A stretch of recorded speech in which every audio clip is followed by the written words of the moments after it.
Hi everyone, I am here with another true story. This one is called Escort to Paradise.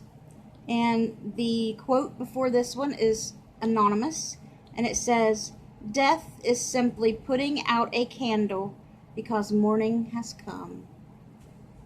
Amen. Alright, so let me read Escort to Paradise. Mary Sullivan is the oldest of a huge extended family rooted in Lawrence, Massachusetts. She is considered the clan historian, and she has many stories to tell. Oh, I'd love to hear them. One of the most unique happened before Marie was born. My parents had 11 children, but lost 2 as babies. Their second child, Monica, was a perfect infant, beautiful and healthy, says Marie, but after her first birthday, she became ill. The doctor could find nothing wrong, but little Monica became weaker. In the middle of the night on June 10, 1897, she reached up, put her hands on her mother and father's heads, which were bent over her crib, and held them there for a moment, says Marie. Then she died. At that moment, music began to play. Since this was before the era of radio and television, Marie's father got up and went outside on the porch, looking for the source. The Sullivans lived a block from a congregational church that often had evening activities, but the neighborhood was dark and silent. Yet as Mr. Sullivan re-entered the house, he again heard the music. It seemed somehow divine. An aunt who had come to help the family during this difficult time awakened upstairs and also heard it.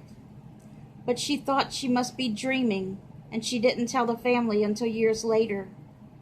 The Sullivans had several more babies, including Marie, in 1910. When Marie was 8, little Dorothy was born, but Dorothy picked up an infection at the hospital, and the doctor didn't know what to do for her.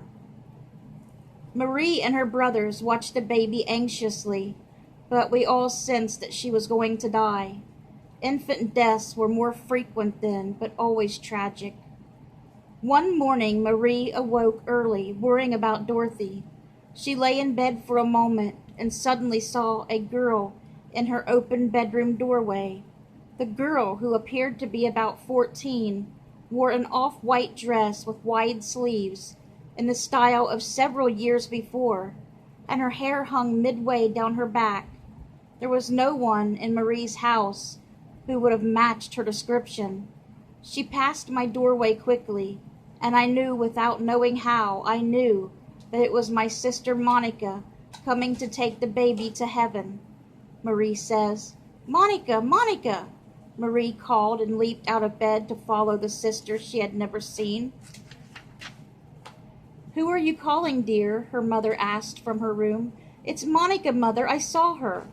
Marie ran through the house searching, but she found no girl in the hallway or anywhere else. When the children came home from school that afternoon, baby Dorothy had indeed died. Yet instead of feeling apprehensive or frightened about her strange experience, Marie was calm, with a sense that all was well. I don't know why God allowed me this glimpse of Monica, but it was a very peaceful moment. Despite the sorrow of losing my little sister, she says, I felt everything was being taken care of, and all these years later, I still do. I hope you guys enjoyed that story. Good night.